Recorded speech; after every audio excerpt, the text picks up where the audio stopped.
real movement is vital right now because, man, as educators, as folks who are committed to community uplift and social transformation, we cannot do this alone as individuals. It's not sustainable if we try to approach it that way. We won't last and we won't win. But together, if we sustain each other, lock arms, and just keep taking steps forward together, I think we'll be just, surprised and amazed by what we are actually able to accomplish.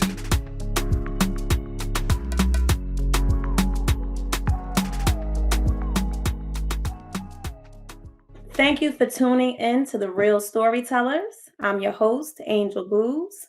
This space was created to allow you to meet some real ones, those engaging in racial and social justice work, and to allow you to cultivate your own journey. Today, we have a special guest with us. Please introduce yourself and tell us whatever it is you would like us to know. Greetings all, and greetings, Angel. Thank you so much for hosting this conversation today. I'm really excited for it. My name is Ikechukwu Onyema. Feel free to call me Ike. I am an educator in East Orange, New Jersey, and I'm also a teacher organizer with a local organization called MAPSO Freedom School. And there's more that I'm sure we'll unpack during the interview. Absolutely. Thank you, Ike, for being here with us. Ike, so we'll start with you hopefully being able to share a story with us about a time when you knew you wanted to become a professional educator. Yes, a time when I wanted to become, I feel like the first thing I have to say is that I did not always want to become a professional educator. That was that was not remotely on my radar, certainly throughout high school and even the early part of college. I didn't know actually what I wanted to be or what I wanted to pursue. And it wasn't until like the middle of my undergraduate time that I began to get a sense of the kind of world we live in, the history, when I started to really get exposed to African-American literature. And I got exposed to thinkers, and I got exposed to, the nature of, Black joy and Black oppression. I got a sense, I said, I don't know what I want to do, but I know I want to be involved in this. And I want to be a part of the tradition, that has been, advancing our freedom collectively. And that was when I located myself as an educator. And I said, I think this is a space where I could potentially, again, be a part of this longer historical journey toward freedom. It happened in college. Yeah. Well, that's a great segue, Ike, into our next question, which is, in your work as an educator, can you share a story about the moment you became aware that racial equity in particular is critical to our work?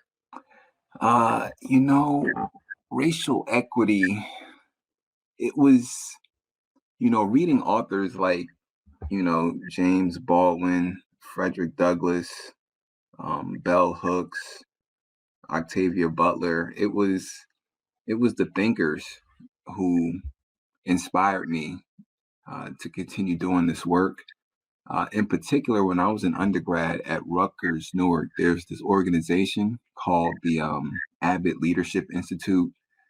And Abbott is that name comes from a decision, a Supreme Court decision here in New Jersey that created some equitable funding across urban districts and other districts throughout the state.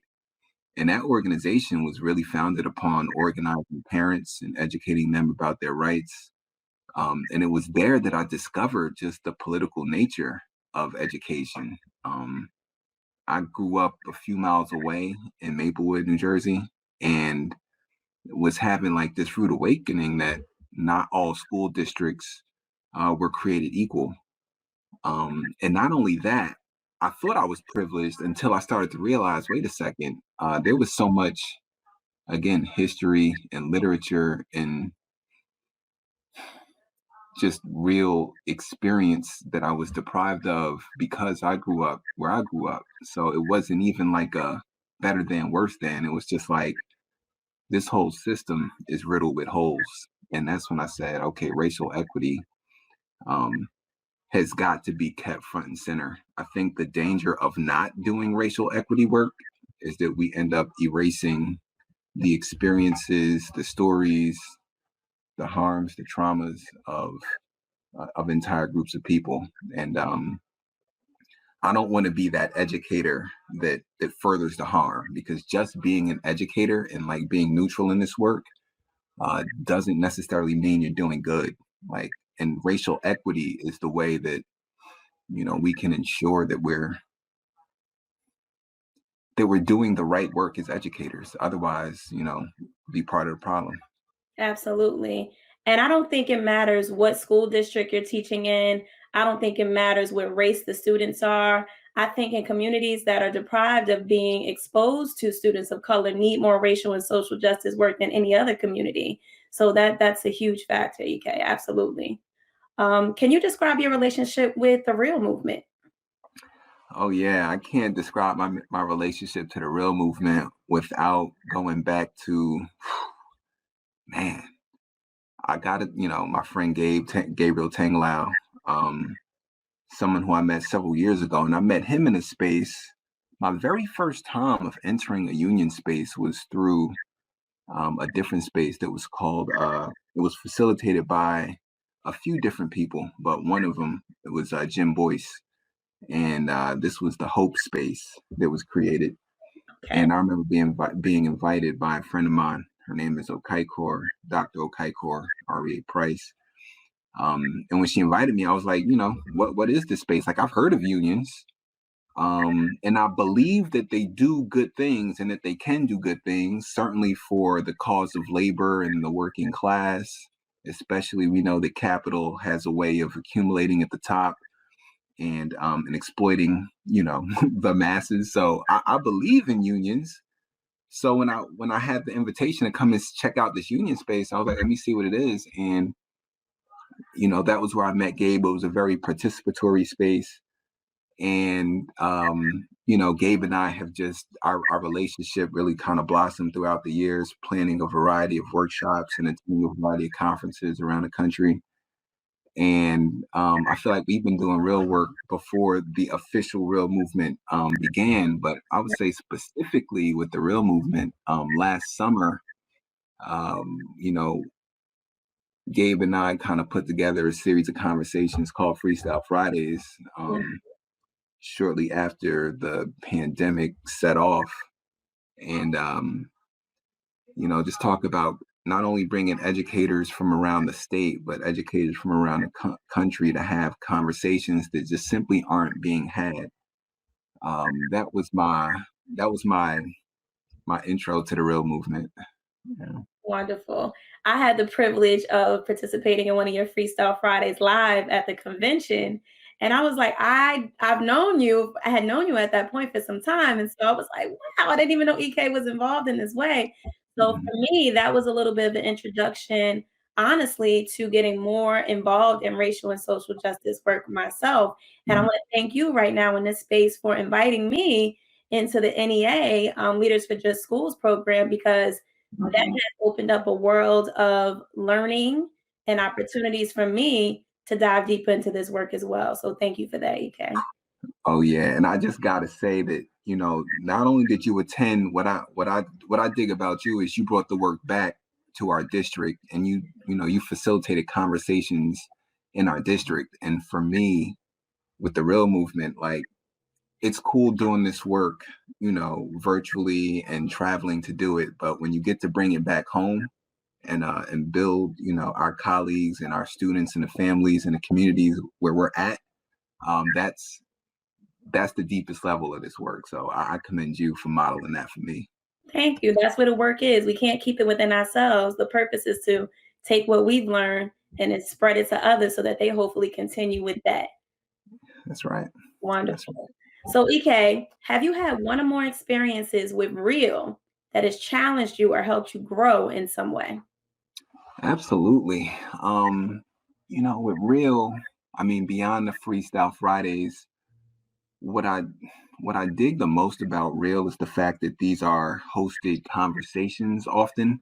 I think as educators, our administrators kind of approach us with a rather, I must say, like a paternalistic attitude of we have to like give you training. Like you need to learn how to do X, Y, and Z. And it has to show up in your class the next day. Like, give me this toolkit that I can use tomorrow with my students. What I like about real is like it's not about these quick, easy gimmicks and fixes. Like we're having meaningful conversations. We're respecting our intellect because we're intellectuals, we're educators. Right. um Schools can be rather anti-intellectual spaces. I mean, I don't know if most folks are really aware of that, but it's very do this, check off this box and move on, versus let's have a conversation. Just the other week, my most recent real experience was a hosted conversation around the impact of racial capitalism. Can you honestly think of another space that's going to engage a group of educators on the impact of racial capital? No. That's yet it permeates everything we do. We're here wondering why there's so many problems and why so many of these so-called solutions don't solve anything. At the root of it, is this issue of racial capitalism, yet we never name it and we can never unpack it and think about it. So I admire the real movement because it holds space for those deep conversations, but in a facilitated way. So it's not just, like random ideas just flowing and we get nowhere. They're very fruitful conversations, and we really do get some impacts that we can take away, not necessarily to use the next day, like, boom, I'm going to give my students this thing because I was at this training. Not necessarily, but I'm going to show up as a certain kind of educator now, because I have a deep respect, not only for my own intellect, but the intellect of my students and where I want them to go and how I want to hold space with them. So yeah, the real, yeah, yeah. That. Right. And we know that the basis of all learning is connection. We're told all the time that you have to build connections with your students. And so, really allowing them to tap into what's important to them, share their experiences, and then we share our experiences with them, I think is everything that the real embodies, because we're taking our different experiences and really talking about how it applies in the world and how we need to go out there and tackle these different things that we've had to experience. You know, That's where everything I think starts. I'm Connect. so I'm so thankful you are underscoring the importance of that word connection. Yes, yes, yes. If we're not intentional about it, it doesn't happen. Just because we're in the same classroom together or the same virtual space, it doesn't mean we're connecting. If all I'm doing is giving you problems to solve, and then you go to the next teacher and they do the same thing to you, where was the connection? So, absolutely. Absolutely. All right. And thinking of the future, EK, what does that look like? How does the real movement influence that future for you? Mm, the real movement in the future. I Yes. think I think the future is deeply connected to what we're talking about. Asking the right questions, holding space, um, and non-closure to me is a word that comes up. I know every time there's a conversation held in the real movement, one of the first things we do is we just set some community agreements. And one of the important ones that I think is this idea of non-closure. So, the real movement, the future is unknown in many ways, and that can be scary. But just knowing that we're equipped with the skills and the toolkits to navigate each next step, I feel like we can overcome that fear and embrace the unknown. I don't know what it looks like. I hope it looks like more people able and willing to hold space for more educators, because as intimately involved as I've been with the real movement, it's only touching a fraction of the New Jersey educators, truthfully. There's supposed to be like 200,000 of us. There's not 200,000 people on those calls. So, They're not.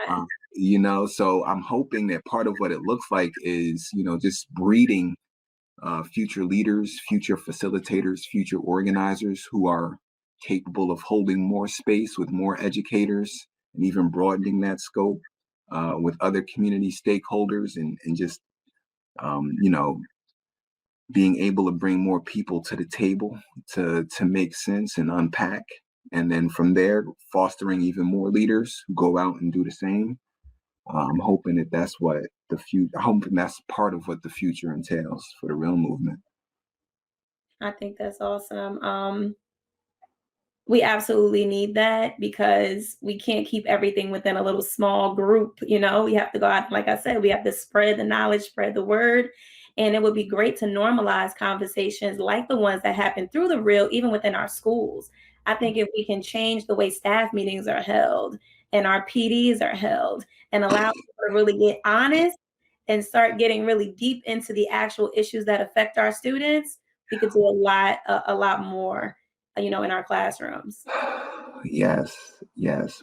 And as powerful as that vision is, you know, yesterday I was in a slew of different, meetings with, a variety of administrators and it's real easy to just say, man, that whole beautiful vision, that's all that is. That's just pie in Right. the sky. There's no way that's ever gonna happen. Like some Yeah. days after sitting through just the first 5 minutes of one of these administrative meetings, I'm just like, I don't know what we thinking. I don't know why we thought we could change this, but I'm so grateful for the real movement because it's just that place to plug back in, be reinvigorated, and say, nah, this is the vision. Let's hold on to this. Let's try to pursue this again, in spite of what the reality on the ground is and the obstacles that are in the way because they are real. They are super real.